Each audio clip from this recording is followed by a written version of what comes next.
Hi guys! Welcome back to my channel. Ang taas ng energy ko. Hi guys! Welcome back to my channel. So, in today's video, gagawa na naman ako ng additional episode of my top 5 series here on my channel. Pero ngayon yung pag-uusapan naman natin ay yung top 5 favorite top 5 lip tints ko as of the moment. Nandito na naman yung as of the moment. Basta guys, lahat ng mga top 5 ko, kung kailan ko sila na-film, sila yung mga current favorites ko talaga. And also guys, I just wanna put it out there na medyo tumigil na ako sa pag-lip tint. Pero may days pa rin talaga, as in, may days pa rin talaga na nagli-lip tint ako. Tumigil ako kasi nga, I really have dry lips. Like, it's unbearable. Bago yun ah. Pero may days pa rin talaga guys na of course, we're still gonna go with lip and cheek tint. Kasi nga sila yung pinaka-natural. Sila yung lakas maka-fresh talaga. Lalo na pag ginamit mo siya as cheek tint. Iba talaga pag lip and cheek tint gagamitin mo. Ayun nga, marami din kasi talaga sa inyo nagre-request natin, Chinky, ano bang favorite lip tint mo? Ano bang mga masasuggest kong lip tints? Kasi nga, gusto nyong bumili ng mga lip tints. So, for now, ito yung top 5 favorite ko. Considering na I have very dry lips guys. Walang mintis lahat ng mga lip tints na na-try ko, nakakrack talaga yung lips ko. Pero yung pagbabasehan kasi natin dito is yung color payoff niya, yung pigmentation niya, yung application ng lip tint, yung longevity niya. Yun na lang yung pag-uusapan natin kasi lahat sila napapadry talaga yung lips ko. So ayun na nga, magsimula na tayo. Ang dami kong hanash dahil batot sa tassel earrings. Per usual, magsisimula tayo sa top 5 ko hanggang sa umabot tayo sa top 1 which is my favorite lip tint na. For my top 5, recently ko lang itong nakuha. Siguro mga 2 to 3 weeks ago and then dalawang kulay lang yung na-try ko sa kanila. Pero I have 4. Pero sa lahat ng kulay na na-try ko, ito yung pinaka-gusto ko. This is the Kiss and Tell Lip and Cheek Tint in the shade Third Party. Ayan siya. Sobrang ganda ng packaging, no? Ito guys, top 5 ko siya. Pero sa lahat ng mga lip tints na meron ako, ito yung number 1 sa packaging talaga. Maganda yung packaging niya and mas ano siya, parang mas mamahalin siyang tingnan kasi nga gold yung takip niya. Itong specific shade na to guys, medyo red siya. Hindi siya medyo red. Red na red talaga. I'll give you guys a swatch. Kasi for lip tints guys, I don't know, pero mas preferred ko talaga yung dark na kulay. Hindi mga plum, pero yung mga gusto ko parang mga burgundy, mga deep red, mga ganun. This is Kiss and Tell in Third Party. Maganda yung kulay niya. Itong specific shade na to kasi yung isa na na-try ko, para siyang purple. Medyo hindi ko bet yung mga purple na lip tints. Ito naman guys, maganda. Maganda yung pigmentation niya. It glides on smoothly. Halos kapareha na niya yung KJM Liptint. Pero ito, mas watery siya. Kasi yung KJM medyo may pagka-oily siya. Okay din yung longevity nito. Pero as far as I could remember, I think parang after a few times na kumain at uminom ako, parang nag-fade na yung lip tint. Pero yung main reason why I love this is because of the color, the pigmentation, and the packaging. For my top 4, this is the FMK Lip and Cheek Gel Tint in the shade Bella. Maganda to guys. Ito yung lagi kong pinapakita sa inyo na lip and cheek tint na nakalagay sa parang nail polish. Na-try ko yung karamihan ng mga shades. Medyo pare-pareha naman yung mga shades guys. Medyo parehas lang sila ng dating sa akin. Kasi itong specific na lip and cheek tint na to, ayun siya, para siyang nail polish, diba? Mas ginagamit ko siya as my cheek tint. Hindi ko siya gaanong ginagamit for my lips. Mas ginagamit ko siya as my cheek tint. Ayan siya, oh.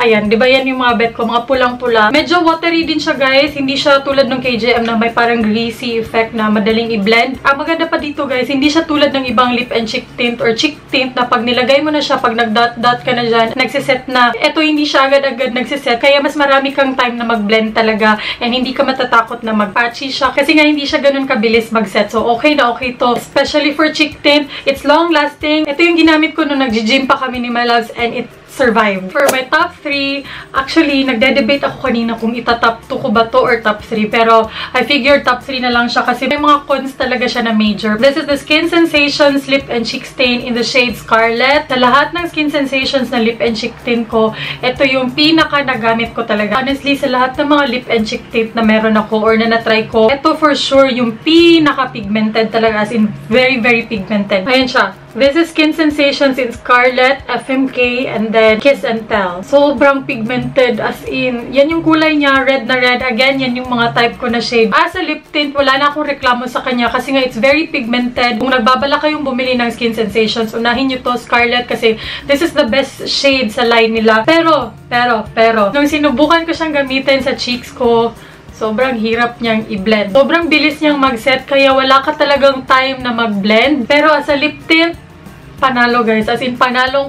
So, I hope sa swatch makita niyo yung kulay niya. Ayan. Basta guys, one of the best lip tint that I've tried. Pero bagsak lang talaga siya as a cheek stain. For my top 2, this is the Peri's Ink Velvet in the shade number 6. Ito guys, hindi siya yung typical lip and cheek tint natin na nasa rollerball, na liquidy, ganun. Pero it's still a lip and cheek tint. Kasi pwede siya sa cheeks, pwede din siya sa lips. Kakaiba din kasi yung packaging niya. Nasa parang tiki-tiki plus, parang ganun. Naalala ko sa kanya yung mga vitamins ng mga bata. Pero, ayan siya, parang dropper siya, pero doe foot applicator pa din. Sobrang ganda din ito guys. Kung parehas tayo na nagka-crack talaga yung lips sa mga water-based lip tints, I think pwede mo itong itry. Kasi ito, para siyang velvet, na para siyang lipstick, na para siyang lip tint, ganun. This is Peri's Ink Velvet. Tingnan niyo yung kaibahan nila. Itong tatlong to na puro water-based, nagsasettle sila sa skin ko. Ito parang it sits on top of my skin. Ayan siya. Basta iba siya kasi nga hindi siya ganun ka water-based talaga. I've also tried using this on my cheeks and madali siyang i-blend. Para ka lang naglalagay ng cream blush, parang ganun. So again, if you're trying to avoid water-based lip tints like me, you can try this out. Check this out guys. Peri's Ink Velvet na line. May ibang shades silang available. So guys, for my top 1, I know sa mga matagal na sa channel ko, I know alam nyo na yung sasabihin ko. Alam nyo na kung anong top 1 ko. And marami na ako nakitang reviews after I did my review on this. May mga negative reviews, may mga hindi gaanong magandang reviews. May iba naman na sobrang ganda rin, sobrang paborito din nila, ride or die din nila. Pero guys, para sa akin, ito pa rin talaga yung the best. I don't know why I stick to this. Siguro ano din, kasi dito ako nagsimula. Parang dahil sa kanya, nagsimula yung love ko for lip tints. So, for my top 1, this is the KJM Liptint. Ayan siya. Yung pinaka-paborito kong shade is Bittersweet Magenta. Pero yung nandito sa akin is Bloodshot. Let me give you a swatch. Yung Bloodshot din maganda kasi reddish. Yung napansin ko din sa mga reviews, yung pinaka-paborito nila is Bloodshot. Parang ako lang yung Bittersweet. Gusto ko yung Bittersweet Magenta kasi mas darker shade siya. Pero gusto ko rin yung Bloodshot kasi red pa din siya. Ayan siya. Kung makikita nyo, sobrang watery niya, diba? Agad-agad siyang nagsiset sa skin ko. Ito lang guys, wala nang madaming satsat. Bakit ko siya number 1? Siya yung pinakamadaling i-blend and siya yung pinakamagandang tingnan sa cheeks. Madali siyang i-blend kasi nga, as what I've said a while ago,